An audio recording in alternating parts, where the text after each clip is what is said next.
ಶ್ರೀರಾಮ ಸಮರ್ಥ July 24. ಸದ್ಗುರುಗಳಿಗೆ ಶರಣು ಹೋಗಬೇಕು. ಪ್ರತಿಯೊಬ್ಬನೂ ಉದರ ನಿರ್ವಾಹಕ್ಕಾಗಿ ಪ್ರಯತ್ನ ಪಡುತ್ತಲೇ ಇರುತ್ತಾನೆ. ಆದರೆ ನಮ್ಮ ಇಚ್ಛೆಯಂತೆ ನಮಗೆ ಪ್ರಾಪ್ತವಾಗುತ್ತದೆಯೇ? ಇಲ್ಲ. ನಾವು ವಿಷಯಕ್ಕಾಗಿ ಇಷ್ಟು ಪ್ರಯತ್ನ ಮಾಡುತ್ತೇವೆ, ಆದರೆ ಭಗವಂತನ ಪ್ರಾಪ್ತಿಗಾಗಿ ಶ್ರಮ ಪಡಬಾರದೆ?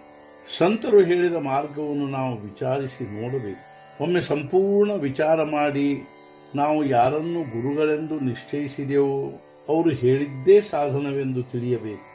ಗುರುಗಳು ದೇಹದಲ್ಲಿಯೇ ಇರಬೇಕೆಂದು ತಿಳಿಯುವುದು ತಪ್ಪಾಗಿರುತ್ತದೆ. ಗುರುಗಳು ಎಂದೂ ದೇಹದಲ್ಲಿ ಇರುವುದೇ ಇಲ್ಲ. ಗುರುಗಳು ಪ್ರತ್ಯಕ್ಷ ದೇವರೇ ಇರುತ್ತಾರೆಂಬ ಭಾವನೆ ಇಟ್ಟುಕೊಂಡು ವ್ಯವಹರಿಸಬೇಕು. ಇಂಥ ಭಾವನೆಯನ್ನಿಟ್ಟು ವ್ಯವಹರಿಸಿದ್ದಾದರೆ ಗುರುಗಳು ಹೇಗೇ ಇದ್ದರೂ ಅಲ್ಲಿ ಪ್ರತ್ಯಕ್ಷ ಭಗವಂತನು ಬರಬೇಕಾಗುತ್ತದೆ.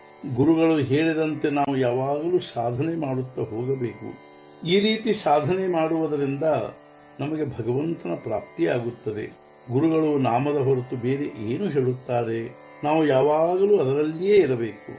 ಯಾರು ನಿಜವಾದ ಸಾಧನೆಯಲ್ಲಿ ಇರುತ್ತಾರೋ ಅವರಿಗೆ ಈ ಎಲ್ಲ ವಿಷಯಗಳು ತಾವಾಗಿಯೇ ಸಾಧಿಸುತ್ತವೆ. ಆದ್ದರಿಂದ ನಾವು ಗುರುಗಳಿಗೆ ಅನನ್ಯವಾಗಿ ಶರಣು ಹೋಗಿ ಅವರೇ ಎಲ್ಲವನ್ನು ಮಾಡುತ್ತಾರೆಂದು ತಿಳಿದು ಅದರಲ್ಲಿಯೇ ಆನಂದ ಹೊಂದಬೇಕು.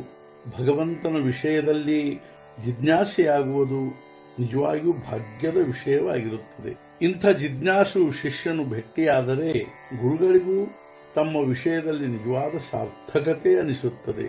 ರಾಮಚಂದ್ರನ ಜಿಜ್ಞಾಸೆಯ ಅವಸ್ಥೆಯನ್ನು ನೋಡಿ ವಸಿಷ್ಠರಿಗೆ ಅತ್ಯಂತ ಆನಂದವೆನಿಸಿತು. ಹಾಗೂ ಇದು ಸಹಜವೇ ಇರುತ್ತದೆ. ಸಂತರು ಒಬ್ಬನೇ ದೇವರು, ಒಂದೇ ಸಾಧನೆ ಹಾಗೂ ಒಬ್ಬರೇ ಗುರುಗಳನ್ನು ಸ್ವೀಕರಿಸಿದರು. ಅದರಂತೆ ನಾವು ಒಂದೇ ನಾಮದಲ್ಲಿ ಇರುವ ಪ್ರಯತ್ನ ಮಾಡಬೇಕು.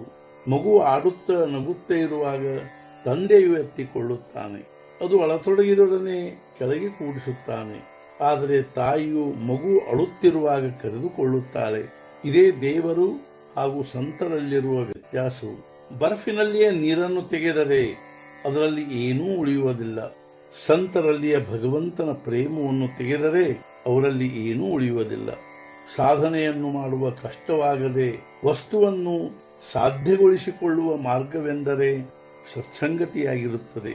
ನಮ್ಮ ಮನಸ್ಸಿನ ಮೇಲೆ ಸಂಗತಿಯ ಬಹಳ ದೊಡ್ಡ ಪರಿಣಾಮವಾಗುತ್ತದೆ. ಕೇವಲ ಉದ್ದೇಶವು ಕೆಲಸ ಮಾಡದೆ ಸಂಗತಿಯು ಕೆಲಸ ಮಾಡುತ್ತಿರುತ್ತದೆ.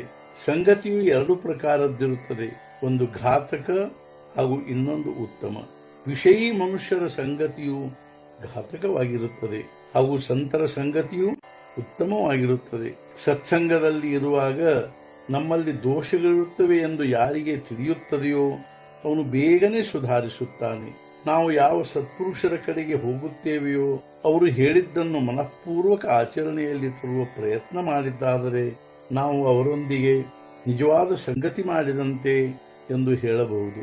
ಸಂತರ ಅನುಭವ ನೋಡುವುದೆಂದರೆ ನಮ್ಮ ಪ್ರಪಂಚದ ಕಾರ್ಯಗಳು ನಮ್ಮ ಮನಸ್ಸಿನಂತೆ ಆಗುವುದಲ್ಲ. ಯಾವ ಕ್ಷಣಕ್ಕೆ ನಮ್ಮ ಚಿತ್ತವು ಶುದ್ಧವಾಗುತ್ತದೆಯೋ ಆ ಕ್ಷಣಕ್ಕೆ ಸಂತರ ನಿಜವಾದ ಅನುಭವ ಬಂದಂತೆ ಎಂದು ತಿಳಿಯಬೇಕು. ಇಂದಿನ ಮುಖ್ಯ ವಿಚಾರ, ಸಂತರನ್ನು ಗುರುತಿಸುವುದಕ್ಕಾಗಿ ಅನುಸಂಧಾನದ ಹೊರತು ಬೇರೆ ಮಾರ್ಗವಿಲ್ಲ. ಸದ್ಗುರುನಾಥ ಮಹಾರಾಜ್ ಕಿ ಜೈ. ಜೈ ಜೈ ರಘುವೀರ ಸಮರ್ಥ.